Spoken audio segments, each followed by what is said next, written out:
Bien, bonjour à toutes et à tous. Nous sommes là, le générique ne s'est pas lancé, donc nous avons un petit souci là-dessus, mais c'est pas grave. Aujourd'hui, nous accueillons Sarah et Frédéric. Mais avant de les introduire, d'introduire qui ils sont. Ah, je crois que le générique se lance pas. Non, tiens. C'est bien. On commence avec les rocks. Le réseau, merci à Proximus pour cette qualité de réseau, mais bon, ils y peuvent rien, ils font ce qu'ils peuvent, comme nous tous à l'heure actuelle. Voilà, absolument. Donc, d'abord peut-être se présenter nous-mêmes, Voilà, ceux qui ne nous connaissent pas. Pour rappel, nous inviter. Nous sommes Elenkos, nous sommes une petite entreprise de consultance puisqu'il y a Catherine et Yorick dedans. Nous, ce qu'on fait, c'est finalement révéler votre identité pour concrétiser votre potentiel, toute une série d'actions sur la mission, les valeurs, sur les processus des organisations. Mais ce qu'on aime bien aussi faire, c'est donner de la valeur ajoutée avec ce genre de produit ici. Alors, c'est le 4e épisode de la série des webinaires confinés. Les webinaires confinés, c'est une idée qu'on a eue pour essayer de créer du contenu intéressant et à valeur ajoutée pour les entreprises dans cette période un peu bizarre et un peu troublée qu'on connaît pour le moment. Et le concept, c'est de se dire qu'on va aller prendre notre expertise, mais pas que, qu'on va aller chercher autour de nous les gens qui ont une expertise intéressante à partager pour enrichir, pour un peu faire bouger la communauté. Et le thème d'aujourd'hui, c'est justement l'idée, on avait envie, donc c'était au secours, le confinement a tué mon produit, mais ça pourrait être au secours, le confinement a tué mon service, ce serait la même chose. L'idée, c'est un peu de vraiment se pencher sur le cas des entreprises qui se retrouvent dans une situation qui est, mon business est tellement atteint que je ne sais pas comment je vais pouvoir continuer à le pratiquer. Et ça peut toucher tout le monde, de la plus grosse entreprise à la plus petite. Et c'est pour ça qu'aujourd'hui, on a 2 invités particuliers. Le premier, c'est Fred Waters, dont on connaît le talent de spécialiste en écriture, mais aussi en marketing, qui, en dehors de faire ça dans le cadre de son entreprise Ex Abrupto, est également enseignant dans de nombreuses autres écoles. Et on a eu envie de faire appel à lui parce qu'on sait pour détruire les business models, les casser, les secouer. C'est ce qu'il fait avec ses clients, c'est ce qu'il fait avec ses étudiants. Et pour enrichir aussi cette expérience, on a voulu faire appel à Sarah Magna Bosco, qui est responsable opération pour Hacker Paradise. Et Hacker Paradise, c'est un coworking itinérant qui bouge dans le monde. Et comme vous vous en doutez, à l'heure actuelle, un coworking itinérant dans une période de confinement, c'est un petit peu compliqué. Et tout ce qu'on a envie d'expliquer aujourd'hui, Sarah, elle peut nous donner des témoignages et nous expliquer un peu le point de vue de quelqu'un qui vit la situation vraiment dans le cœur de son entreprise. Donc bonjour Fred, bonjour Sarah. Bonjour. Voilà. Et donc voilà. Donc la construction de communauté, la construction d'histoire, la construction de business model, c'est un peu tout ce qui vient en fait se rajouter pour le contenu d'aujourd'hui. Donc on a une petite présentation qui est la 4e personne que vous voyez à l'écran. Il n'y a pas un contenu gigantesque sur la présentation. C'est juste une espèce de bonjour Erwan. C'est juste un petit fil rouge qui servira comme fil rouge pendant la conversation finalement. Hein. Oui, et en fait, pour les habitués des webinaires, on a un peu une politique de dire vous pouvez directement poser vos questions et s'il y a quelque chose qui est relevant, on ne manquera pas de répondre tout de suite dans le fil de la conversation. On est plus dans une conversation fluide entre nous et vous. Et aussi, si à un moment donné, vous avez envie de monter sur scène parce que vous avez un truc intéressant ou intelligent à dire, n'hésitez pas. Ou même si c'est juste pour dire quelque chose de drôle, ça va aussi. Pour ceux qui sont déjà habitués au webinaire Elenkos, au webinaire confiné, vous le savez, rire, ça fait partie d'être productif.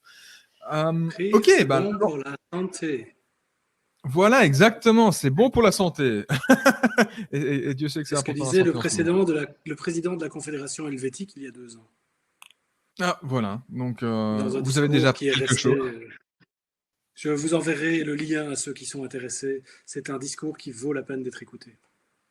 D'accord, je suis sûr que Kerwan sera particulièrement intéressé à l'entendre. Bien, donc, au secours, le confinement a tué mon produit. Donc, typique scénario qui se passe aujourd'hui. On a du mal à vendre notre produit, on est bloqué, le service qu'on preste, on ne sait pas le prester comme on voudrait. Ben, la toute première chose à faire, évidemment, c'est mesurer l'étendue des dégâts. Et là, peut-être que ça vaut la peine de prendre un peu quelques hypothèses. Sarah, il y a évidemment celui d'Hacker Paradise, comme on disait tantôt. C'est difficile de prester un service de coworking itinérant quand les voyages sont interdits, d'une part, quand les gens ne peuvent pas se rassembler dans des lieux publics. Donc, fatalement, en soi, vous êtes déjà fermé. Vous ne pouvez pas prester votre service habituel. Il y a d'autres types de scénarios. Frédéric, tu nous parlais. Je ne sais pas pourquoi je t'appelle Frédéric. Je t'ai jamais appelé Frédéric en 20 ans. Oui, je ne sais pas non plus. Voilà, c'est quoi cette histoire? Voilà. Désormais, chaque fois que tu m'appelleras Frédéric, je t'appellerai Yodoric. Voilà, c'est ça. Merci. Donc, tu nous parlais par exemple d'un cas d'un fournisseur à toi finalement, puisque c'est ton concessionnaire moto. J'aimerais bien que tu nous en dises peut-être 2 mots sur la situation d'un concessionnaire moto à l'heure actuelle.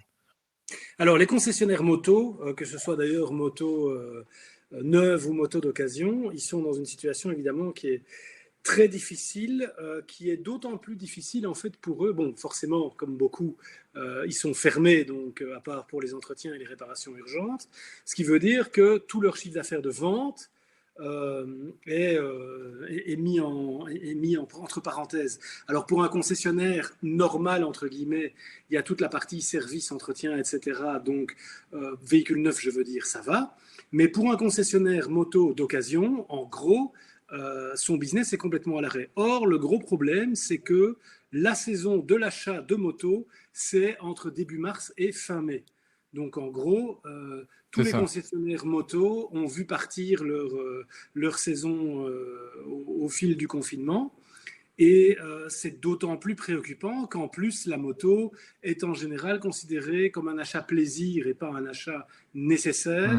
Et donc, dans un contexte où les gens ne savent pas toujours comment vont évoluer leurs revenus dans les mois qui viennent, certains vont probablement postposer cet achat plaisir à l'année suivante, en fait. Parce qu'en gros, c'est pas en octobre que tu achètes une nouvelle moto, vu qu'il y a une série de motards qui sont quand même un peu frileux et qui ne sortent pas l'hiver. Voilà. C'est ça, tout à fait. Donc, deux scénarios et on va s'intéresser un peu, les contraster, et puis on en prendra d'autres au fur et à mesure de la conversation. Je sais par exemple qu'on a des artistes parmi nos participants qui sont exactement dans la même situation. Ouais. C'est ça que je trouve assez fascinant, parce qu'il nous arrive, c'est qu'on a des galères similaires, mais qui touchent des business différents, de la plus petite TPE à la plus grande multinationale, qu'on soit un petit restaurateur ou Airbnb, aujourd'hui on souffre. Ouais. Et ce qui est intéressant, c'est de se dire que les mécaniques qui fonctionnent pour les uns peuvent être aussi des sources de réflexion pour les autres. C'est ça. Maintenant, la première étape, c'est celle-là. Oui. J'étais à un webinaire il n'y a pas tellement longtemps où participait le CEO de Neuhaus, le fabricant de pralines. Ah oui, oui. Bien sûr. En gros, en début de confinement, on commençait à mesurer l'étendue des dégâts. Ils en étaient à une prévision de 90% de perte de leur chiffre d'affaires. Ah oui, 90%. 90%. Oh. Sur la période ou... Ouais. 90%. Mais oui, parce que sur la période, mais forcément, parce qu'en fait, où est-ce qu'ils vendent principalement, en dehors des boutiques, les boutiques dans les aéroports, c'est une de leurs grosses sources de revenus. Ouais. Et comme les aéroports sont fermés, ben forcément, c'est fichu. Donc, toute la partie cadeau de gens qui rentrent ou qui arrivent et qui achètent des pralines pour offrir est partie à volo. Donc, je crois que c'était en tout plus ou moins 75% de moyenne de perte de chiffre d'affaires et 90% sur les boutiques d'aéroports, puisqu'il y a quasi plus rien qui était ouvert. Et en fait, c'est ça qui est important, c'est de se dire pour tout le monde, la première étape, c'est tête froide, regardons un peu ce qui se passe et faisons un diagnostic. Et faisons un diagnostic. Exactement. Qui est vraiment les points. Juste une réponse pour Jean-Pierre qui demande si on le voit. En fait, on ne voit pas tout le monde en même temps, mais quand vous voudrez intervenir, on pourra vous montrer en vidéo également. C'est ça. Donc là c'est les 4, on va dire, conférenciers, entre guillemets, qu'on voit pour l'instant. Mais si vous souhaitez intervenir, n'hésitez pas à nous faire signe et on peut vous faire monter sur scène. Autre chose, ça me fait penser ce que tu disais là.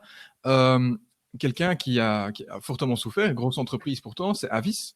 Avis et Hertz, en fait. C'est Hertz qui a failli déposer le bilan parce qu'en effet, Hertz, la location de voitures, c'est essentiellement à la sortie des aéroports, en fait. Et donc, ils sont en redressement judiciaire pour l'instant.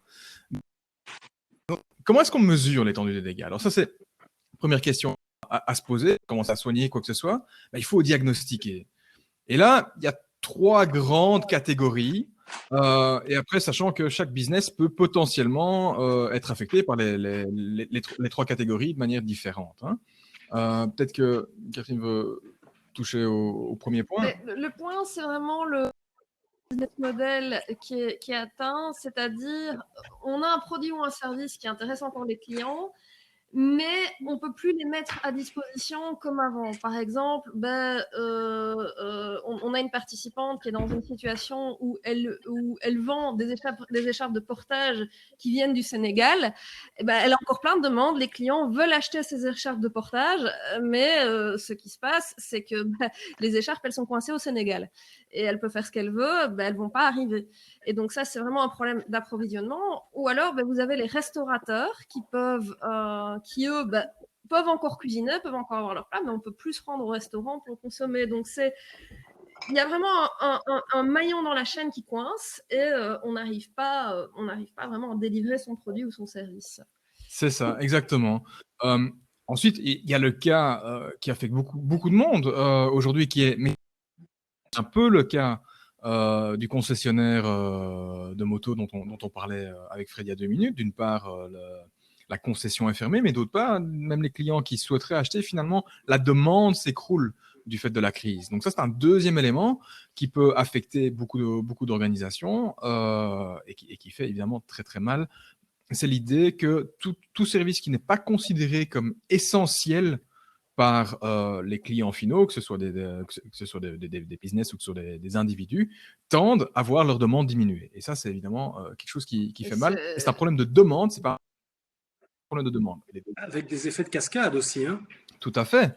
Avec des effets de cascade aussi parfois. Parce qu'on a, si un fournisseur, si un gros client arrête d'acheter les services d'un fournisseur pour qui il représente une grosse part de son chiffre d'affaires, forcément ce fournisseur-là va aussi réduire ses dépenses et ainsi de suite. Donc il y a une contagion aussi dans la chaîne de valeur. Et des fois, c'est un effet de panique, je dirais. Tout consultant, mais nous, on l'a vécu aussi, qui travaille pour des multinationales à l'heure actuelle, quand ça a démarré, il y a eu énormément de réponses qui étaient là, on freeze parce qu'on verra bien. Ouais. Et revenez dans 3 mois, le problème de la chaîne, une plus petite entreprise, dans 3 mois, comment est-ce que je fais pour ne pas manger pendant 3 mois?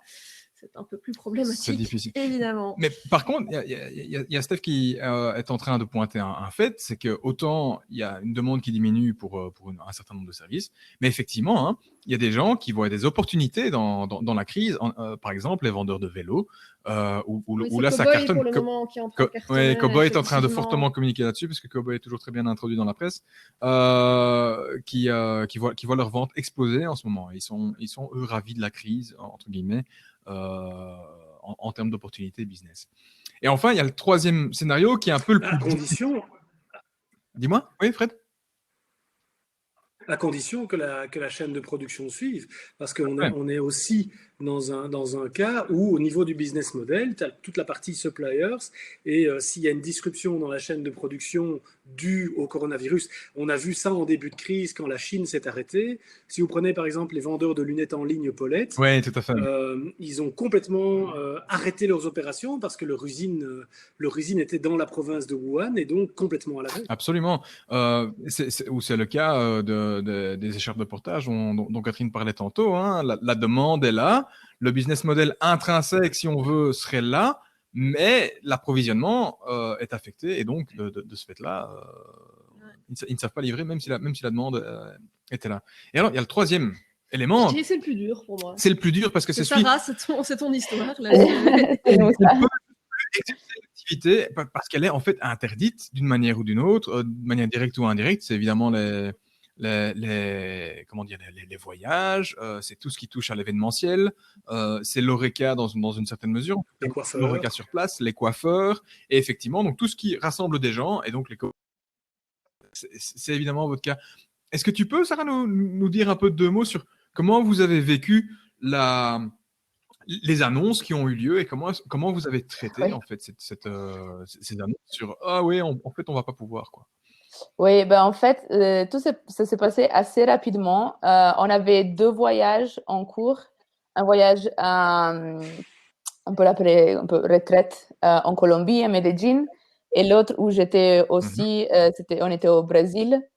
Et ben, tous les pays ont réagi de façon différente avec plus ou moins rapidement.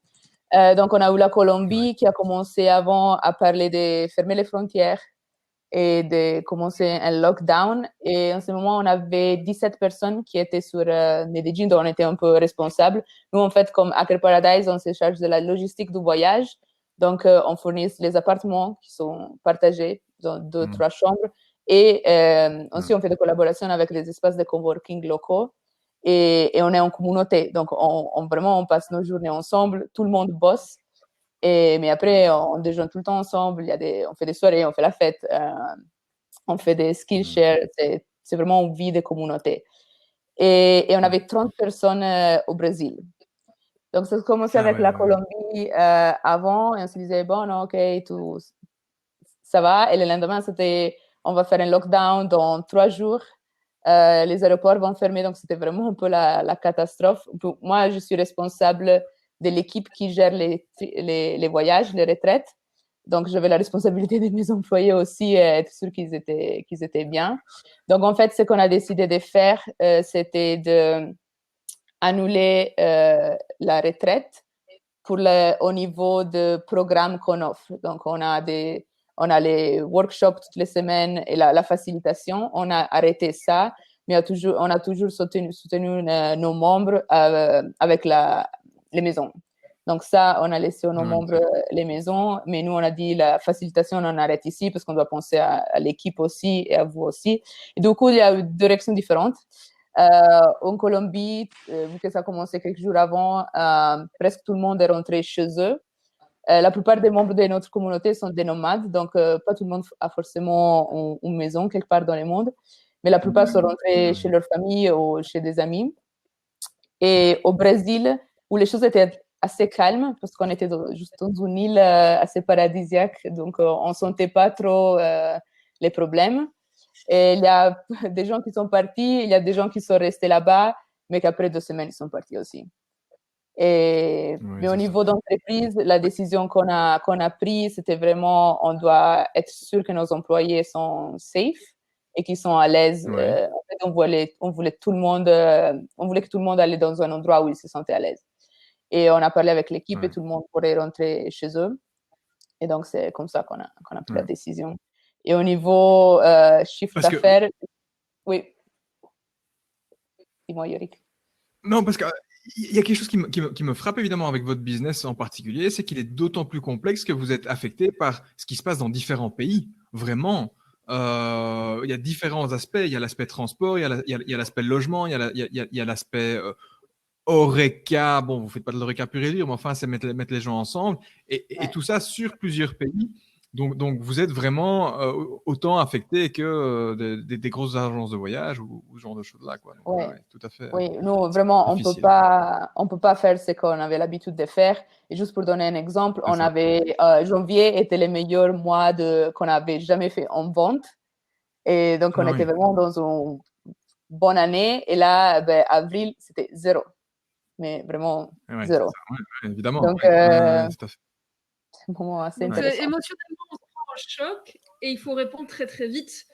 Parce qu'à la côté logistique organisée, vous avez dû rentrer, vous rapatrier, mais vous avez dû prendre des décisions très, très vite au niveau économique aussi, j'imagine. Vous ne pouvez pas rester dans un business comme ça sans décider très rapidement et c'est ça qui est difficile. Oui, c'était beaucoup de réunions. Oui, j'imagine. Ouais. Et avec des time zones qui sont assez différentes. Parce que les CEO de Hacker Paradise, il habite en fait à Bali.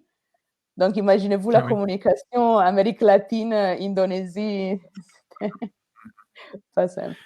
Donc, on reviendra encore à la réponse d'Hacker Paradise à la situation, mais c'est vrai qu'il y a une question de Thomas qui est intéressante, qui demande, tiens, est-ce que c'est correct que les freelancers et fournisseurs de main-d'œuvre intérimaires ou intermédiaires sont en ce moment en meilleure position parce qu'ils vont être préférés aux employés du fait qu'il y a encore des headcounts ouverts, mais que les employés représentent une plus grande prise de risque? Ouais, Fred, je vois que tu répondais pas nécessairement à mon sens. Ouais. Moi, j'ai envie de dire oui et non, ça va très fort dépendre des secteurs, en fait, je crois. Il y a aussi l'aspect, peut-être que dans un deuxième temps, ça va être comme ça que ça va reprendre, mais dans un premier temps, les freelancers et les intérimaires ont été la variable d'ajustement. Parce que, évidemment, une entreprise, logiquement, d'ailleurs, Sarah vient de le dire, une entreprise un petit peu correcte, elle forcément, elle se soucie de ses employés. Donc, elle va, avant de mettre les employés au chômage technique, elle va d'abord commencer par dégraisser tous les freelancers et tous les intérimaires. C'est ça Et qu'on a les fait aussi. employés, c'est ceux qu'on va essayer de garder et de conserver parce que, bon, d'une part, il y a l'obligation légale et puis d'autre part, de toute façon, c'est les gens qui sont engagés à long terme dans l'entreprise. Donc, peut-être que dans un deuxième temps, éventuellement, et encore, comme tu dis, Yorick, ça dépend du secteur, mais dans un premier temps, ce sont les freelances. Aussi. Oui, ça c'est sûr. La main-d'œuvre la moins qualifiée, elle est celle qui souffre le plus aussi. Hein. En fait, je pense que la personne qui est à la recherche d'un emploi en tant qu'employé aujourd'hui est dans une position très délicate. Effectivement. Mais le freelancer, comme dit Fred, et je l'ai vécu moi-même, hein, peut être en position de voir ses contrats s'arrêter parce que c'est, comme tu le dis, c'est la bonne expression, c'est la variable d'ajustement. Donc être freelance en ce moment, c'est pas nécessairement très confortable. Pour la reprise, c'est plus confortable qu'être chercheur d'emploi, mais c'est certainement moins confortable en général qu'être employé entre guillemets dans une entreprise correcte, effectivement, parce que ça, il y a des variantes. Ouais. Donc voilà, un peu la question du diagnostic sur les trois types de problèmes qui peuvent affecter une organisation. Et encore une fois, on peut être affecté par les trois en même temps, hein, malheureusement pour certains. Mais qu'est-ce qu'on fait avec ça? Fondamentalement, il y a deux grandes pistes, et là aussi, on peut les cumuler, qui sont essayer d'identifier les options, quelles sont les possibilités qu'une organisation a pour faire face à la crise.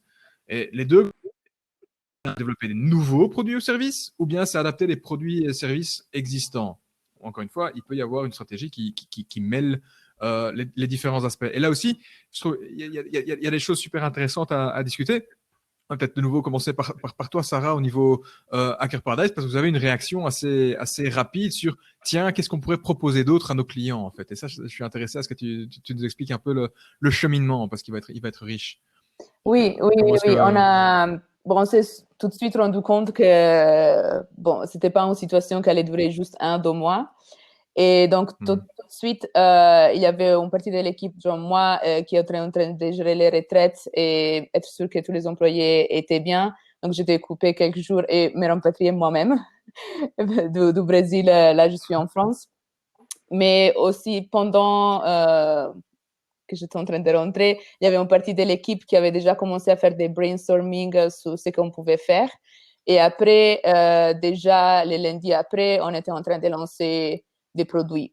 Donc, on a réfléchi à ce qu'on pouvait offrir tout de suite, qui n'avait pas de coût pour nous et il n'y avait pas besoin de développement. Et on a commencé à offrir ça dès tout de suite. Donc, on a pris les programmes qu'on a quand on est en voyage, donc les accountability sessions, les Skillshare et toutes ces choses-là, on les fait en ligne pour toute la communauté.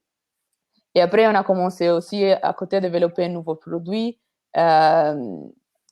ça a pris plus longtemps, mais ça va peut-être nous soutenir pour les prochains mois.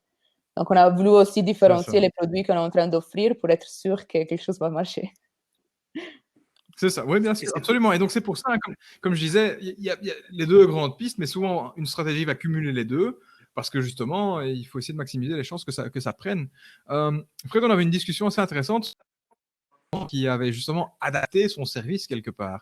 Oui. Est-ce que tu peux nous en dire plus sur ça, Boniface? Alors, c'est un restaurant assez intéressant. Enfin, leur manière de réagir a été assez intéressante parce qu'en fait, donc c'est un restaurant, je ne vais pas dire gastronomique, mais enfin, c'est un restaurant qui sert des produits de qualité, qui a une bonne réputation dans le milieu, en tout cas à Bruxelles. Et donc, comme ils ont cette réputation de bonne cuisine, ils ne voulaient pas non plus, j'imagine, baisser le niveau de qualité. Donc ce qu'ils ont fait, c'est qu'ils ont utilisé en fait les atouts de leur proposition de valeur. Donc leur atout, c'est nourriture de qualité, bons produits, etc.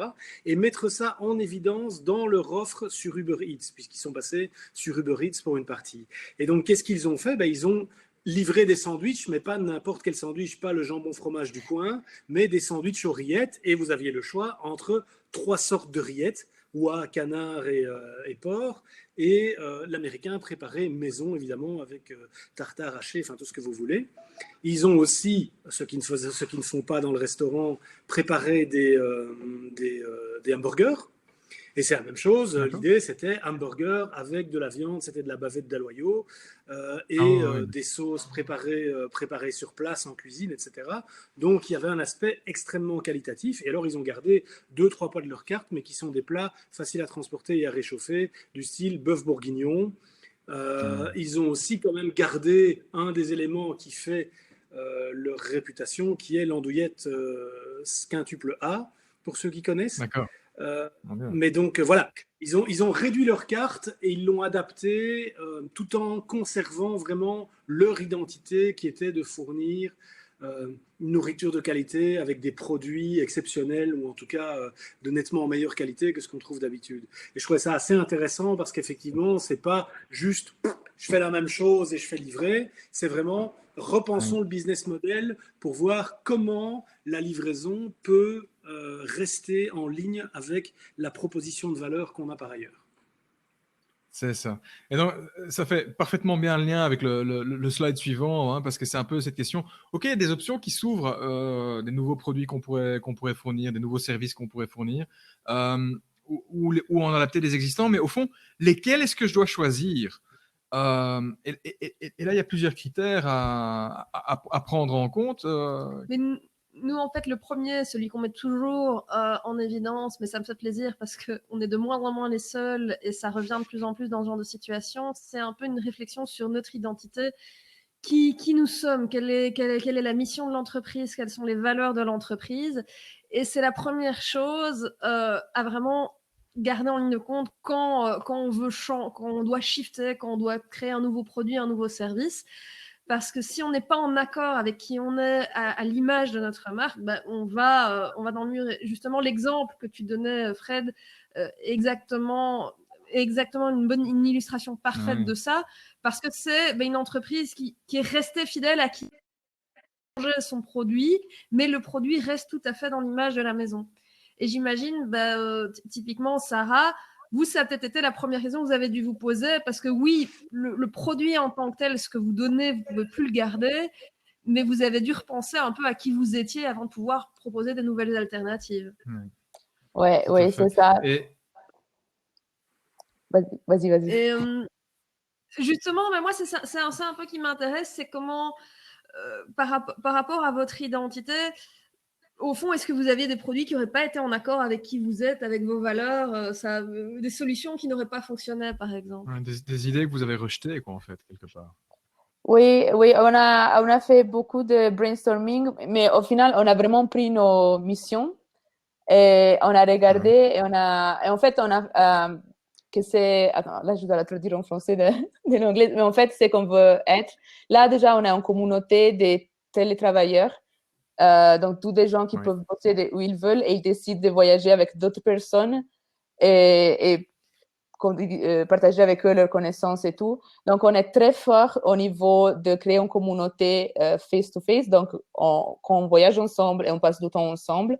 Et les buts de cette année et des prochains 5 ans, c'était aussi de développer de plus en plus la communauté en ligne pour rassembler de plus en plus aussi des télétravailleurs qui peut-être ils peuvent pas voyager ou ils veulent pas voyager, mais on partage toujours ce côté des télétravailleurs et de pas aller au bureau tous les jours.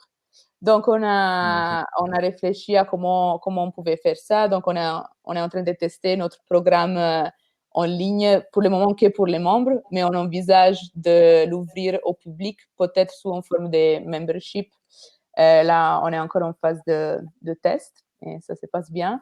Et après, on a aussi adressé les problèmes qu'on avait avant et que peut-être on pourra résoudre maintenant. Donc là, on cherchait d'approcher des entreprises pour les convaincre à laisser leurs employés faire du télétravail. Et c'est pas du tout facile. Et surtout, c'est que les entreprises disaient, ah non, mais on a l'impression que ben, vous voyagez, vous faites la fête, c'est pas un programme de développement professionnel, je ne vais pas envoyer mes employés chez vous. Mais en fait, c'est pas du tout les cas. Franchement, j'ai rencontré pendant ces 2 ans de retraite des gens avec des carrières magnifiques, des entrepreneurs qui sont vraiment innovantes et tout.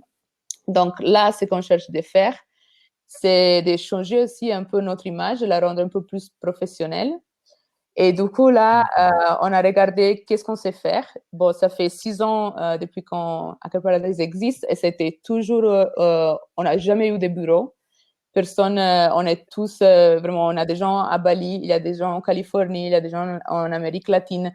Donc, l'équipe est vraiment en télétravail tout le temps. Et on a beaucoup de connaissances sur ça, surtout comment garder, comment cultiver la culture d'entreprise, que c'est pas du tout la même chose que le faire quand tu vas dans tes bureaux.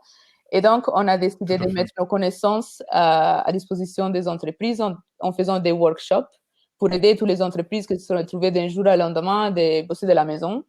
Et c'est un grand changement pour les employés, pour les employeurs. Et donc, c'est ça les produits. Ça ne nous coûte pas grand-chose parce qu'on a déjà les connaissances, on n'a pas besoin d'engager des experts. On sait déjà un peu comment faire ça. Et donc, ça, c'est le nouveau produit qu'on a lancé la semaine passée. Et là, on verra bien comment ça se passe, mais c'est quand même aligné avec notre mission et où est-ce qu'on va aller dans les prochains 5 ans. Et en même temps, on a aussi notre projet et que c'était déjà en train de se développer, mais on va lancer les mois prochains parce que là, comme ça, on a eu le temps pour accélérer les processus pour ça, mais on va lancer une plateforme pour unir tous ces télétravailleurs nomades dans la même plateforme, là où on pourra partager quand on pourra voyager de nouveau, on pourra partager là où on est. En fait, ça, c'est une demande qui est venue vraiment de notre communauté.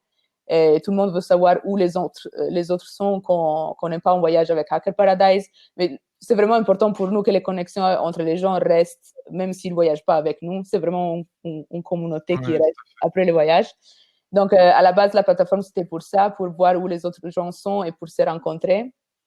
Et là, en fait, on est en train de penser à d'autres produits. Notre programme virtuel va être intégré à la plateforme. Donc, c'était vraiment un moment intéressant, difficile, évidemment, au niveau finance, mais en même temps, ça nous a laissé vraiment la créativité de créer quelque chose de nouveau qu'on n'imaginait même pas il y a 3 mois. Donc, moi, je reprends pas mal de points que tu dis qui illustrent un peu le premier point sur l'identité, mais aussi les autres. C'est la proposition de valeur initiale. Et moi, ce qui m'a intéressé dans ce que tu dis, c'est qu'au fond, vous aviez une proposition de valeur initiale, mais qui n'était pas nécessairement bien perçue dans votre marché. Parce que justement, non, un coworking itinérant, c'est pas que pour aller faire la fête tous les jours. Mais cette crise vous permet de bien axer sur la proposition de valeur que vous voulez donner, qui va peut-être plus loin que ce qui est perçu par votre marché. Ouais, et donc, exactement. toucher non seulement votre base de clients actuelle, mais peut-être une base de clients plus large, qui justement, vous prenez peut-être pas au sérieux, en fait. Exactement, oui, c'est ça.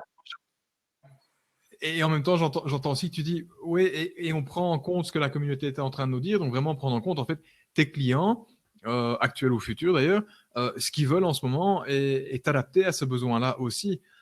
Et évidemment, tu l'as dit, c'est difficile au niveau finance, évidemment qu'on prend en compte les ressources qu'on a, ce qu'on sait faire, les moyens financiers et techniques, comme tu disais, hein, on sait maintenir la culture à distance, ça c'est un talent important et compliqué à acquérir, honnêtement. Donc ça, c'est très chouette.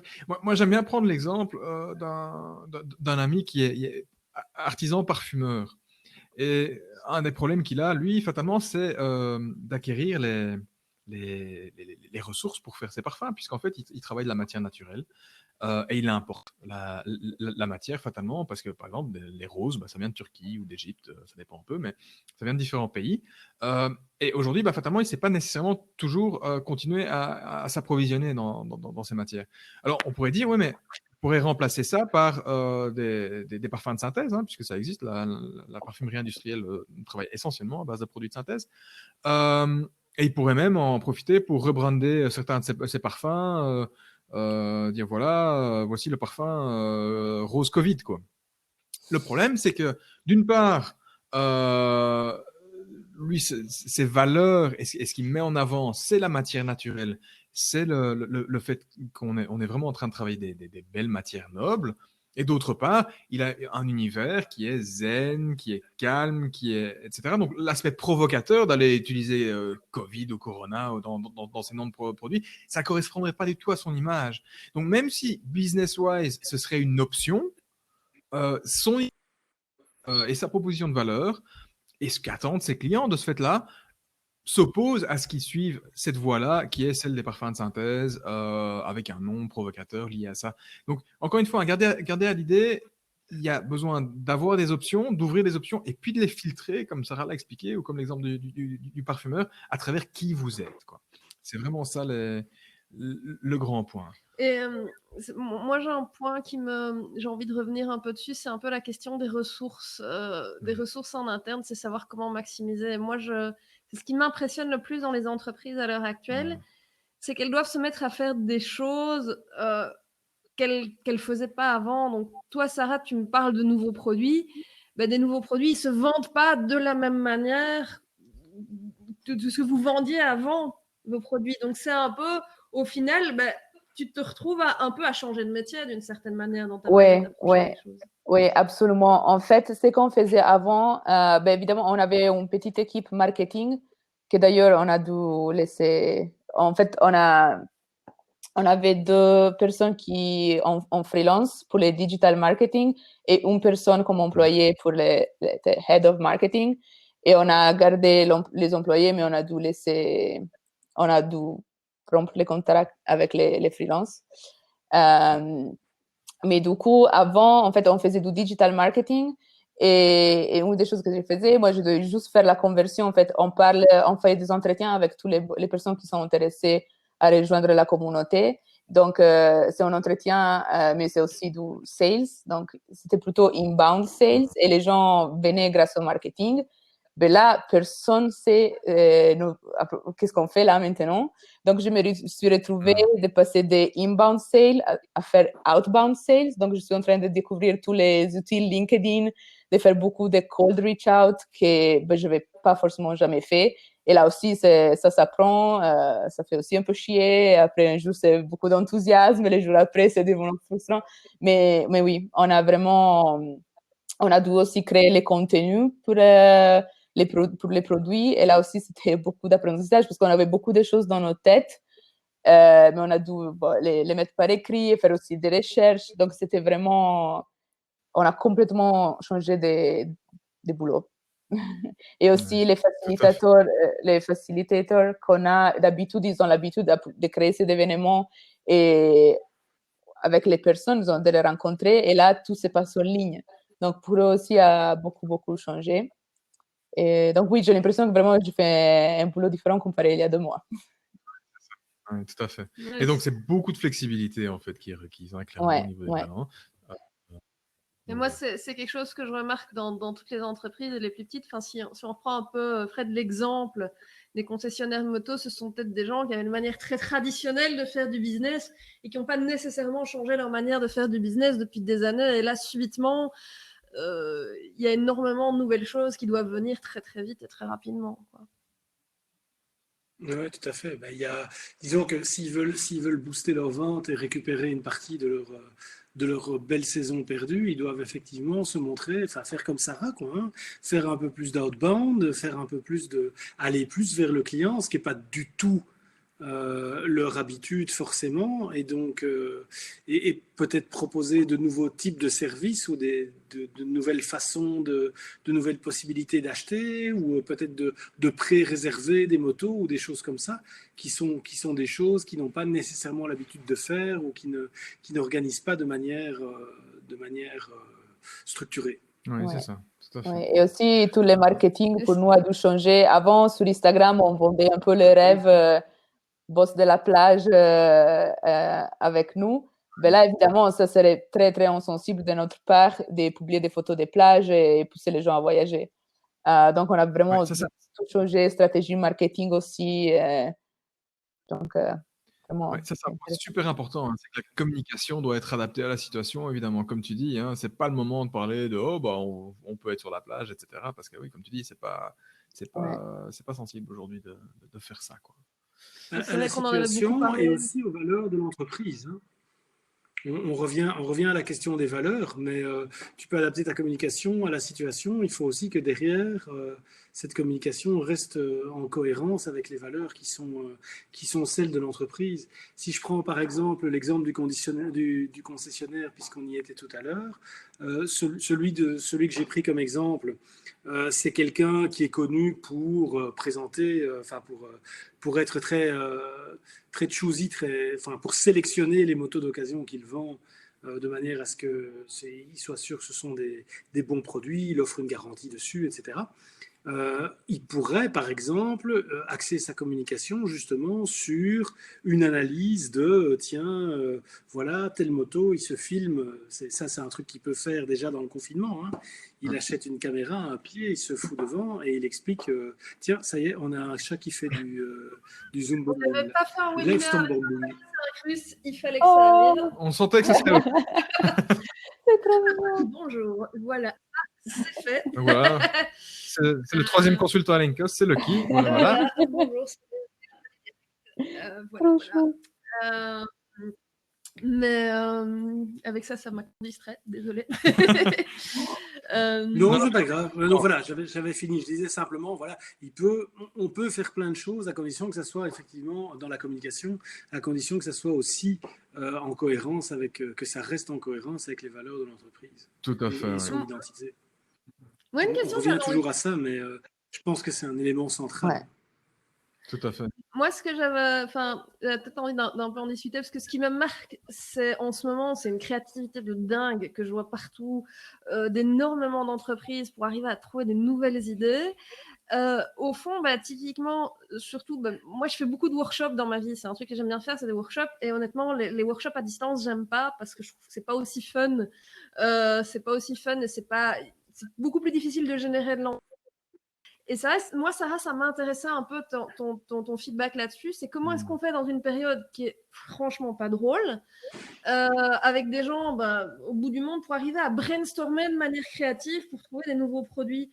Qu'est-ce qui marche bien en fait? Parce que tout le monde n'est peut-être pas dans l'état mental pour le faire à l'heure actuelle. Oui, en fait, nous, on utilise des outils en ligne, surtout Miro, et c'est comme Donc ça marche très, très bien. Imaginez-vous que nous, on se retrouvait tous ensemble avec l'équipe juste une fois pour la première fois l'année passée, et c'était presque plus bizarre de le faire en personne que de le faire en ligne. On est beaucoup plus efficace. Vous avez l'habitude. Pour nous, c'est beaucoup plus efficace. En fait, pour nous, on a toujours un agenda et on la respecte vraiment. Si le meeting, c'est 1 heure, on ne dépasse jamais. Même pas 5 minutes. Et on a toujours vraiment un agenda bien défini. Et tout le monde sait comment utiliser surtout des outils comme Miro. Et on s'est entraîné avant de l'utiliser pour la première fois quand on était tout seul. Et après, on utilise Miro, ça marche vraiment bien pour nous. Et après, on a d'autres techniques. Lightstorming, là, je ne me rappelle même plus les noms. On a des techniques qui marchent bien pour nous. Mais voilà, on a toujours fait ça. Pour nous, ça serait le contraire, ça serait plus difficile de le faire en personne. Je pense qu'on serait moins efficace. Mais c'est vraiment pour avoir un agenda bien défini, c'est vraiment hyper important. Il y a toujours quelqu'un avec leur montre, il y a quelqu'un qui prend des notes. Mais c'est vraiment respecter l'agenda et utiliser les outils qu'il y a maintenant en ligne. Donc, en fait, il faut encore plus d'organisation, plus de structure que d'habitude. Il faut être discipliné, quoi. Plus grande discipline. Ouais. Et l'état d'esprit, en fait, t'as pas senti un état d'esprit différent, vu que maintenant, c'était peut-être un peu moins drôle? Oui. Mais en fait, c'est pour ça, j'avais ressenti ça semaine passée. L'enthousiasme, c'était... On est en équipe, on est tous assez jeunes. On est entre les 26 et 35 ans, je pense. Et on a une petite équipe là maintenant. On était 16, là maintenant on est 8. Mais je sentais qu'il y avait quelque chose de bizarre. Et ben donc là, tout à l'heure, dans une heure, j'ai planifié un team happy hour. Pour quelqu'un, va être 7 heures du matin. Pour des autres, c'est 10 heures le soir. Mais j'ai organisé cette happy hour où on ne va pas parler du boulot du tout. Et on va juste, je vais un peu faciliter la conversation, demander des choses drôles. Je ne sais pas trop encore qu'est-ce que je vais demander. Mais je veux que tout le monde doit partager un secret. Donc, tout le monde doit apprendre quelque chose que les autres ne connaissent pas de l'autre personne. Et après, une chose qu'on avait fait, même avec la communauté en ligne, que c'était trop drôle, c'est en fait, on va partager avec Google Maps, mais la version live, on va montrer là d'où on vient. On va montrer nos origines et raconter quelques histoires pour nous connaître un peu plus. Donc, ça, c'est ce qu'on va faire. C'est en fait remplacer la spontanéité que tu as normalement autour d'un verre dans une soirée normale, la remplacer par un espèce de scénario. Et au final, ce que tu dis, c'est intéressant, c'est que si tu veux arriver à brainstormer, moi je parlais plus du brainstorm, mais en fait, tu dois presque faire un travail sur le mental en dehors des brainstorms. Si tu veux arriver à fédérer ton équipe pour brainstormer correctement, à trouver des solutions créatives pendant, parce que moi, j'ai pas mal d'entreprises aussi qui sont un peu... Enfin, il y a ceux qui ont réagi très vite, mais il y a ceux qui sont encore en état de choc, là. Et en fait, ce genre de technique, ça te permet de te remettre en place pour pouvoir produire quelque chose d'intéressant. Ouais. Nous, on était très productifs au début parce qu'il y avait aussi l'enthousiasme d'apprendre quelque chose de nouveau. Et on a plus ressenti un peu un moment de down semaine passée. Parce que c'est bon, on a les produits, on a tout, ben là, qu'est-ce qui se passe? On avait l'habitude de faire des ventes et les choses bougeaient assez vite, et là, tout est calme. Et donc, il y avait un peu moins d'enthousiasme pendant les meetings et tout, et donc on va balancer avec quelque chose de drôle à côté. Je pense que c'est toujours important pour après gagner un peu plus d'enthousiasme. Et voilà. Tout à fait. Ça va se passer. En fait, c'est ça qui est bien, c'est que tes skills d'organisatrice que tu as développées pour une communauté externe, tu dois vraiment les mettre en pratique à fond maintenant, parce que sinon, tu ne vas pas amener les gens de l'équipe au bout des choses. Sans Ouais. Ok, donc, on a discuté finalement de les éléments à prendre en compte pour comprendre la situation, comment est-ce qu'on crée des options, comment est-ce qu'on filtre les options à travers qui on est. Et bon, donc là, on passe à travers la crise. Et puis, à un moment donné, qu'est-ce qui se passe après, quoi? Qu'est-ce qu'on fait ensuite? Parce que je crois que c'est quelque chose auquel les gens ne pensent pas nécessairement, parce que maintenant, on est plus dans la survie. Et donc, l'après-crise, on ne le visualise pas des masses. Mais moi, ce qui me marque, c'est que je pense que certains changements menés par les entreprises ont des chances de perdurer. Par exemple, moi, si je reprends ton exemple du restaurant qui a habitué les gens à sa fabuleuse livraison de sandwichs géniaux, moi, je suis restaurateur. Après, je me pose la question, mais je peux ouvrir mon restaurant normalement. Est-ce que je continue à livrer mes sandwichs? Parce que d'un côté, mes clients, ils ont la facilité que je leur ai donnée. Et je pense qu'il y a énormément de business qui vont être disruptés entre leur vieux business et le nouveau, et de savoir au fond, est-ce qu'ils vont devoir faire un choix? Peut-être qu'au fond, il y a des gens qui vont rester vers leur nouveau business plutôt que l'ancien. Au fond, comment est-ce qu'on va faire la part des choses? Donc là, c'est un peu la minute Madame Irma, parce que j'en sais rien. Mais je pense que ça va avoir des impacts. Mais il y a un aspect intéressant dans ce que tu viens de dire par rapport aux traiteurs, parce que par exemple, ils pourraient décider, puisque s'il y a de l'attraction pour leur sandwich aux rillettes, ils pourraient très très bien pousser le raisonnement encore plus loin et vendre des pots de rillettes qu'ils fabriquent eux-mêmes. Oui, tout à fait.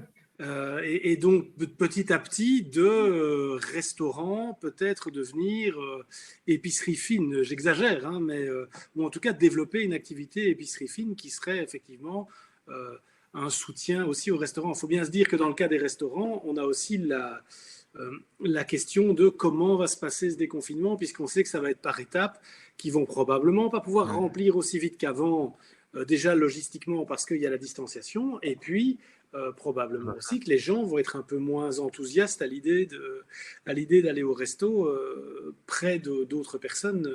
Donc, il y a cet aspect, comment est-ce qu'on fait pour continuer, ou en tout cas peut-être pour garder cette activité de manière à ce qu'elle continue à structurer une partie des revenus. Je crois qu'on a plus qu'avant, les entreprises vont ressentir le besoin de ne plus mettre tous leurs œufs dans le même panier et donc de réfléchir à comment trouver un nouveau mix de revenus qui puisse soutenir leurs revenus en cas de crise, de retour d'une infection ou de tout ce qu'on peut imaginer. Moi, je dirais, par exemple, si je prends notre cas perso, c'est un truc, moi, c'est ma grosse frustration, c'est que des fois, un feedback que j'ai par rapport à nos activités, c'est oui, mais vous faites trop de choses, contentez-vous à 2 trucs super spécifiques et ne faire que ça. Et là, je dois avouer que pendant cette crise, je me suis dit, mais merci, je ne l'ai jamais fait. Déjà parce que moi, ça m'emmerde de faire que la même chose tout le temps. Mais en plus, ça me permet de shifter de ce que je suis en train de faire. Oui, fatalement, mon activité team building, elle est morte pour cette année, mais c'est pas grave parce que j'en ai d'autres. Si je m'étais centrée uniquement sur mes activités liées aux formations et au processus de recrutement, mais je sais pas ce que je ferais dans les 6 mois à venir parce que là, pour le moment, il n'y a plus personne que ça intéresse. Donc, quelque part, nous, c'était notre manière de faire du business déjà à l'avance, mais on va, à mon avis, revenir contre cette religion de l'hyper-spécialisation. Tout à fait, je crois que qui, en fait, est même pas drôle. Ouais.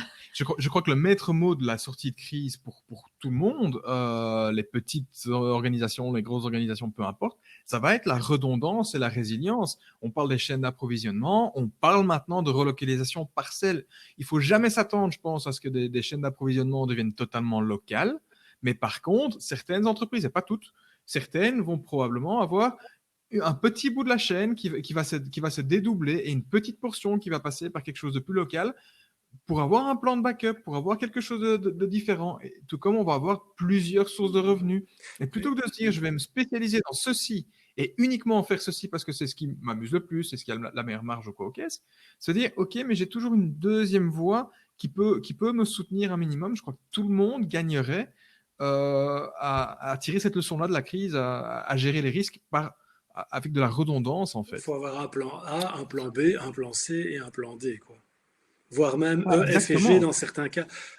Par rapport à ce que tu disais sur les fournisseurs, tu parlais et Catherine parlait d'hyperspécialisation juste avant. Je crois que pendant les 10 dernières années, on a eu un phénomène d'hyperspécialisation, si j'ose dire, dans la sélection des fournisseurs, où les entreprises ont, l'exemple, c'est la Chine comme fournisseur du monde entier.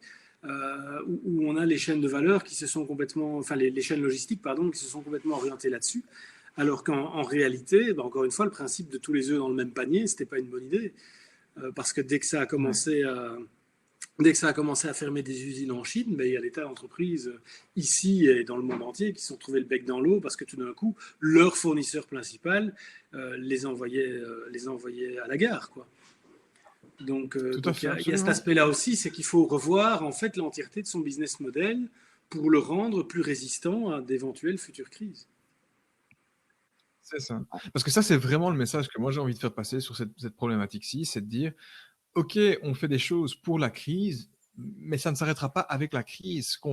Tirons-en des leçons pour être plus efficace, plus résilient, plus résistant, plus tout ce qu'on veut après la crise, en fait. Et il va y avoir aussi, pour moi, une espèce de réflexion de loyauté, parce que ce soit des entreprises qui ont lâché des fournisseurs, que ce soit des entreprises qui ont lâché leurs employés de manière sale parce qu'il y en a eu. Je pense que il y a beaucoup d'organisations qui vont, entre guillemets, devoir payer les conséquences de leurs actes. Parce que la manière dont on a été traité, d'une certaine manière, on s'en souvient. Et je pense que ça va jouer, l'air de rien, qu'il va y avoir une réflexion de se protéger, de plus être notamment dans une dépendance face à certains clients. Je pense que notamment pour beaucoup de petites entreprises qui sont dans le B2B, il y a une espèce de... il y a un petit peu le côté je m'écrase devant le gros client. Parce que le gros client, c'est celui qui va me générer beaucoup de revenus. Donc, s'il me demande des gros délais de paiement, je me couche. S'il me demande une remise, je me couche. À un moment donné, si ce gros client, entre guillemets, si j'étais le premier à dégager au moment où ça allait mal, peut-être que je vais me reposer des questions. Et je crois qu'il va y avoir une espèce de mécanisme de protection qui va... Parce que la violence de cette crise, il y en a... Le côté abrupt, il y a eu peu d'exemples de ça dans l'histoire, donc je crois que ça va avoir des effets à ce niveau-là. Je peux donner un exemple vivant par rapport à ça, puisque dans mon entreprise, mon activité, moi j'ai effectivement dû faire face à un client qui était un client relativement important, qui m'a du jour au lendemain envoyé bouler par rapport aux prestations que je faisais, et qui en plus de ça s'est fait tirer l'oreille pour honorer ses factures.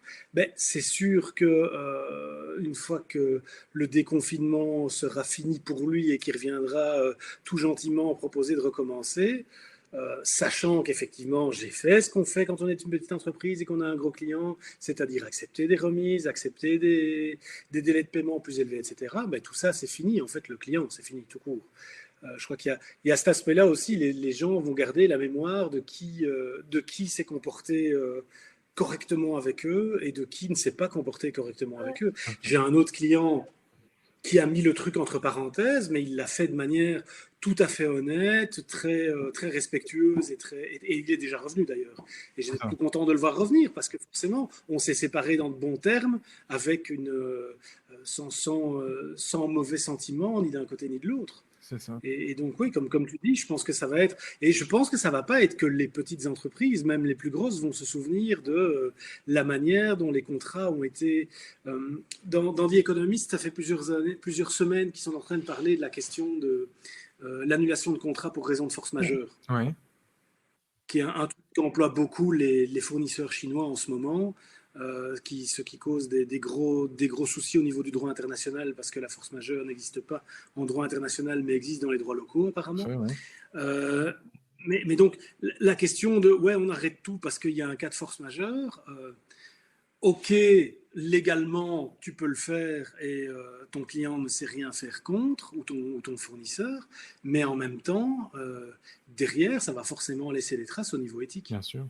Tout à fait. Ouais. Et là, on revient à l'histoire des valeurs sur laquelle on parlait. La relation de confiance n'y est plus de la même manière, quoi. Hein. Oui, tout à fait.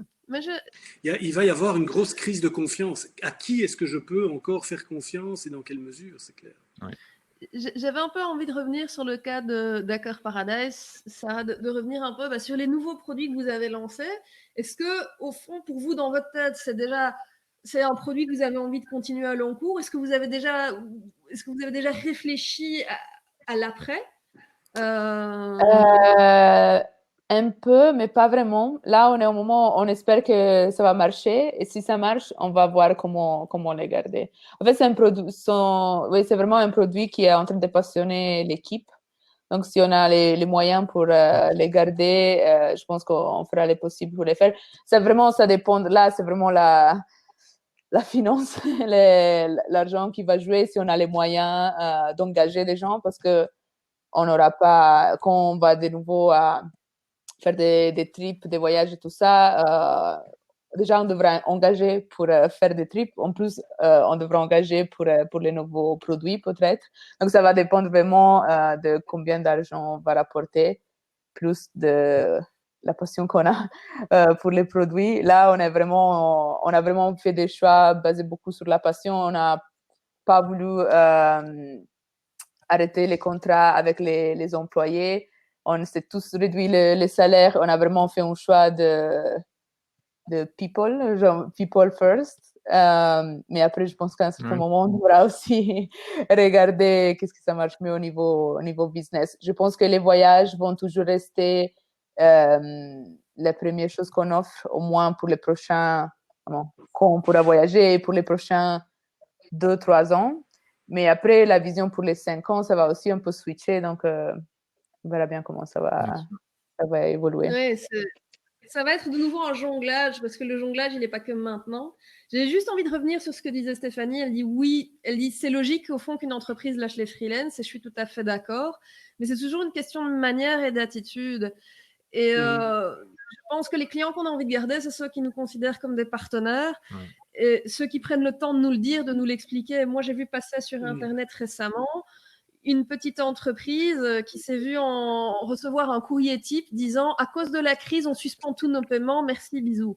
Enfin, et là, ça passe pas. C'est pas la même chose que d'avoir Ce que moi j'ai eu, hein, j'ai un client effectivement qui m'a lâché, mais on a eu une longue discussion sur le pourquoi, le comment et les perspectives. Et c'est tout à fait acceptable Voilà. dans ce cas-là, quoi. Ouais. C'est peut-être le moment Mais d'ailleurs, parce que pour aller même plus loin là-dessus, par rapport à. Moi, j'ai une petite agence où forcément je fais appel à pas mal de freelance pour toutes les compétences qui ne sont pas à l'intérieur, c'est-à-dire qui ne sont pas les miennes. Donc des graphistes, des photographes, des vidéastes, etc. J'ai gardé le contact avec eux pendant toute cette durée, même si j'avais plus de commandes à leur fournir, simplement pour leur dire, bah voilà, je suis encore là, la relation, même s'il n'y a pas de business, elle est là, et la façon dont les choses avancent pour vous m'importe aussi, et si je peux donner un coup de main ou aider, ben je le ferai avec plaisir, et j'ai remis des gens en relation les uns avec les autres. Et donc, encore une fois, c'est vraiment une question d'éthique de l'entreprise elle-même et de la façon dont elle traite aussi bien ses clients que ses fournisseurs. Ouais, ouais. tout à Oui, fait. pareil pour nous. Alors- Avec les 2 personnes freelance, on a mis en pause les contrats. On ne veut même pas penser que c'est fini comme ça. On a mis juste Voilà, ouais, en c'est ça. pause, et les moments que les choses reprennent, on va direct chez eux. On ne va même pas chercher ailleurs. Oui, voilà, c'est ça, exactement. Alors bon, ça y est, on a dépassé l'heure. Alors je voudrais quand même laisser la place, si jamais il y a des participants qui veulent poser des questions, qui veulent éventuellement monter sur scène pour partager leurs témoignages, leurs questions, leurs interrogations avec tout le monde. Est-ce que quelqu'un parmi les participants souhaite intervenir ou a une question? Souhaiteriez qu'on passe au mot de la fin, disons-le comme ça. Je vois personne qui se manifeste. Pas de questions, pas de souhait d'intervention. Non, je vois personne qui. Ok. Eh ben, je propose alors qu'on fasse le petit mot de la fin de chacun. Thomas. Thomas est en train de taper. Camille est en train de taper. Ah, ça y est. Et moi, c'est toujours comme ça. Thomas, tu veux intervenir? On t'invite sur scène. Hop là, si. Je vois Camille qui est en train de taper aussi. Ah, je ne peux pas t'inviter. Attends, pourquoi est-ce que je ne peux pas t'inviter sur scène? Parce qu'il est sur téléphone, Thomas. Parce que tu es sur mobile. Ah oui. Mobile, je ne peux pas t'inviter. Oui, en effet. Tu as un flux de connexion trop bas, Thomas. Désolé. Ouais. Et il faut faire attention de ne pas croiser les flux. Voilà. Ouais, en effet. Donc, ouais, désolé Thomas, du coup, on ne peut pas t'inviter. Si tu as une remarque à faire, si tu as une remarque ou une question, n'hésite pas. Camille, je vois que tu étais en train de taper. Est-ce que tu souhaitais intervenir? Attends, Thomas dit voilà. Ah, voilà. Thomas est en train de taper. Je rêve du jour où on aura dans une fenêtre Mohamed Ali est en train de taper. Oui, c'est ça. Voilà. Donc je pense qu'un de ces jours, je vais prendre comme pseudo Mohamed Ali juste pour voir ça et faire un screenshot. D'accord. Camille, tu souhaites... Je te vois en train de taper. Tu es aussi sur mobile, en fait, Camille, je crois. Erwan est en train de taper. C'est bien. Camille essaie de formuler une question précise et il est à nous. Erwan veut bien prendre Mohamed Ali récemment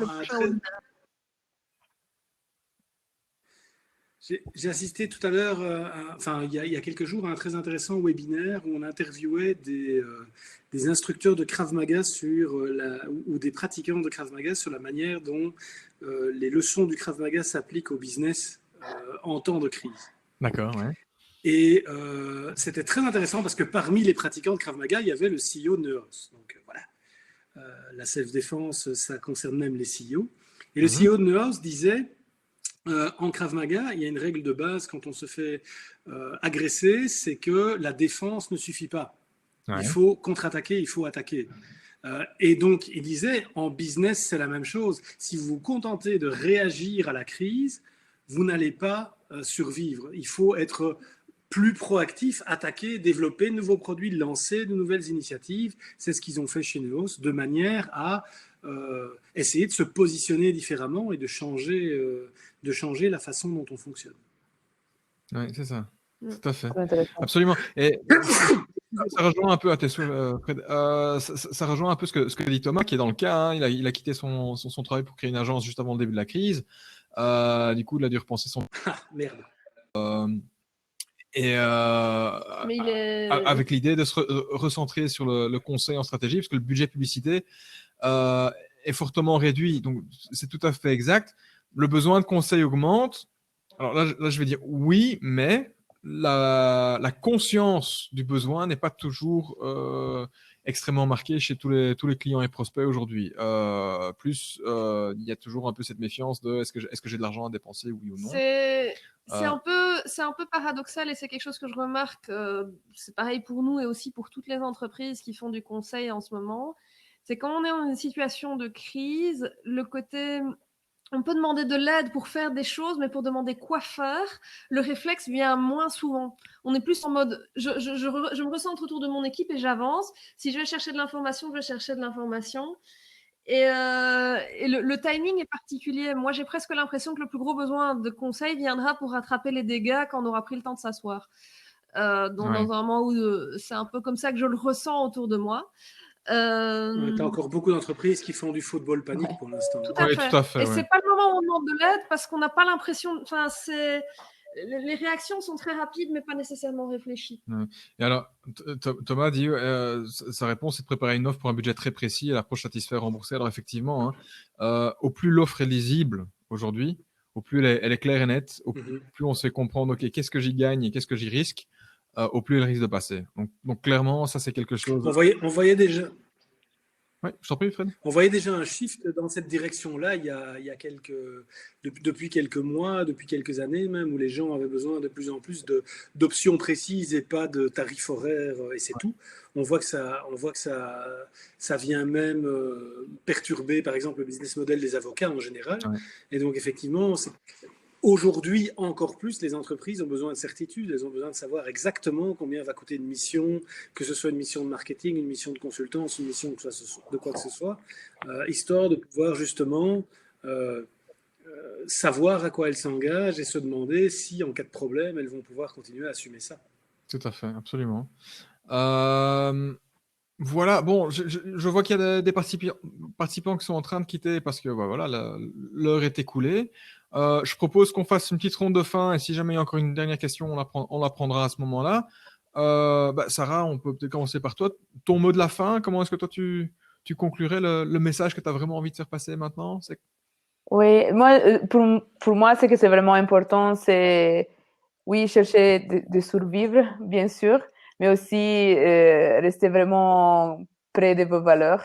N'allez pas chercher des choses juste pour gagner de l'argent et juste pour les faire parce que vous allez être malheureux.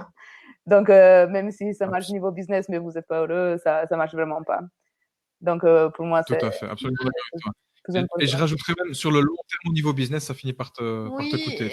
Et court terme sur la santé aussi, parce qu'on est dans une situation qui a usé beaucoup de nos ressources, parce qu'on est dans une situation de stress absolu. Faire des choses qui sont contraires à qui nous sommes, oui, s'il y a moyen de reprendre un petit job alimentaire sur le côté, parce qu'il faut, oui, mais prendre le business qu'on a et nos entreprises et les diriger vers quelque chose qui n'est pas... qui n'est pas ce qui correspond à qui vous êtes, c'est une recette pour juste se planter, en fait. Tout à fait. Tout à fait. Donc, merci pour ça, Sarah, et on est entièrement d'accord. On peut être d'accord avec ça. Fred, ton mot de la fin? Alors, mon mot de la fin vient de l'univers du Krav Maga, puisque j'ai été instructeur de Krav Maga. Donc, en self-défense, on t'apprend que... quand tu es dans une agression, tu as tendance très très vite à te focaliser sur la personne qui t'agresse. Et donc, il y a une espèce d'effet tunnel et on ne voit plus que ça. Et ce que recommandent les instructeurs et ce que essayent d'entraîner les instructeurs de Krav Maga, c'est de travailler sur la vision périphérique. Donc, le fait de garder une vision globale de la situation et sur le fait de scanner son environnement en permanence. Et j'ai envie de dire, voilà, il faut garder sa vision périphérique, regarder ce qui se passe autour de nous et pas juste se concentrer sur ce qu'on fait ou sur les problèmes qu'on a. Et il faut regarder son environnement parce qu'à l'intérieur de cet environnement, non seulement il y a peut-être des menaces qui vont arriver, mais surtout il y a peut-être des opportunités qu'on peut relever, des idées qui vont peut-être nous amener à justement développer de nouvelles direction pour notre business qui soit en ligne avec la proposition de valeur. Tout à fait. Et les valeurs. Ça, c'est intéressant parce qu'on a une dernière question de Camille. Donc non, il n'est pas trop tard, Camille, pour ta question. Et merci Jean-Pierre qui doit nous quitter. Camille posait la question, voilà, quand on a un service qui est valorisé par un lieu et par le lien qu'on prend au lieu, par son charme, notre envie de connecter des gens, quelles pourraient être les pistes pour essayer de valoriser cela? Mais c'est typiquement, moi je dirais, la première chose que je ferais si je devais passer ça dans une optique de workshop, j'essaierais de faire une réflexion profonde sur quelle est la valeur que ce lieu apporte, qu'est-ce que ce lieu donne aux gens, est-ce que c'est de la connexion? Et je me poserais la question par rapport à ce que j'ai, par rapport à ma personne, comment est-ce que je peux donner cette même valeur, mais d'une autre manière? Ouais. C'est-à-dire, oui, le lieu n'est plus là, mais essayer de cibler au plus possible qu'est-ce qu'il y avait de magique dans... De dire, au fond, même si ce que je donne n'est qu'un substitut, mais d'essayer de trouver le substitut qui ressemble le plus. Et c'est assez proche de la situation de Sarah et d'Hacker Paradise, hein, qui fondamentalement amenaient les gens ensemble. Ouais. Bon, ça c'était le chat, désolé. Et effectivement, c'est comment est-ce que je peux recréer ce lien et un lien de même nature autrement, alors virtuellement peut-être pour commencer, ou par un autre service qui pourrait s'en approcher. Et évidemment, ça demande, comme le dit Catherine, de bien comprendre ce qui attirait réellement les véritables utilisateurs, véritables clients. Et encore une fois, hein, comme on l'a dit et répété, parce que je crois que là, on est tous extrêmement d'accord là-dessus, tout en étant en conformité avec nos missions et qui on est, quoi. Je ne sais pas si ça répond un peu à ta question, Camille. On peut de toute façon encore en parler à l'occasion. Oui, bien sûr, Fred. J'ai une précision, enfin un complément à donner par rapport à ça, sous forme d'anecdote parce que c'est plus drôle. Il y a des années, j'ai visité un temple bouddhiste en compagnie d'un moine bouddhiste qui me montrait les lieux. C'était ici à Bruxelles. Ouais. Et à un moment, j'arrive dans une pièce et le moine me dit, voilà, ça c'est la pièce où on fait les prières. Et je lui dis, tiens, j'ai l'impression que ce lieu est plein de paix et de sérénité. Et puis le moine m'a regardé d'une drôle de façon et m'a dit, oui, mais la question que tu dois te poser, c'est est-ce que la paix et la sérénité, elles sont dans ce lieu ou est-ce qu'elles sont en toi? Ouais. Et la question est la même par rapport à Camille, c'est de dire, ok, peut-être que c'est son lieu qui attire les gens, mais peut-être que non, peut-être que c'est sa personnalité, peut-être que c'est ce qu'il a à offrir, lui, sa manière d'être, la chaleur avec laquelle il accueille les gens. Et donc ça, c'est transposable et c'est pas lié au lieu. Donc, c'est une question qui vaut la peine de se poser dans cette situation-là. Tout à fait. Oui, ça nécessite aussi de se mettre soi-même en avant d'une autre manière. Ouais. Parce que moi, je vois souvent les propriétaires d'un lieu font passer beaucoup d'eux-mêmes dans le lieu, mais au final, l'avantage du lieu, c'est qu'ils permettent de se cacher un peu derrière. Et là, en termes de manière de faire, c'est vraiment... Ça va nécessiter, à mon avis, que toi, personnellement, tu te mettes beaucoup plus en avant que ce que tu as fait par le passé. Regarde, c'est un peu l'exemple de Sarah aussi, hein, où elle s'est rendue compte que la valeur ajoutée, c'était pas juste de réunir les gens à proximité d'une plage, mais de créer une communauté. Exactement.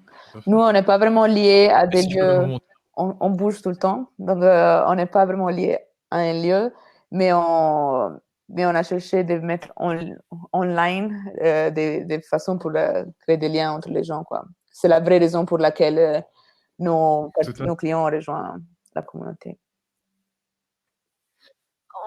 En fait, je trouve que c'est ce qui est difficile dans ce genre de réflexion, c'est que c'est pas une réflexion business froide et mathématique, c'est une réflexion émotionnelle. Aussi, oui. Et il faut dépasser le cadre du chiffre, de la valeur convenience. Il faut vraiment aller chercher. Il faut vraiment aller chercher dans le sentiment. Et c'est pas toujours facile pour tout le monde, parce que c'est des réflexions qui sont facilement accessibles à tout le monde. Tout à fait. Mais moi, c'est ce que je conseille vraiment. Et n'hésitez pas à les demander à vos très bons clients, vos fans, ceux qui vont parler de vous autour d'eux.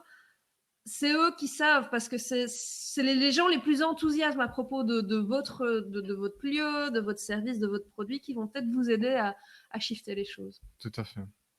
Je crois que ça clôture assez bien, ça donne un peu notre mot de la fin. Catherine, merci d'avoir participé à ce webinaire. Comme toujours, c'était très sympa. Voilà, on peut plus parler de webinaire confiné parce Ouais, que parce que bientôt on ne le sera plus. Ça y est, Donc bientôt déconfiné. Bientôt déconfiné et heureusement Lucky a fini par se manifester pendant voilà, premier webinaire avec un les chat. webinaires, voilà. Un tout grand merci à tous. Merci à vous. Et à bientôt. Merci, au revoir à tous. Ciao, ciao. Bye bye.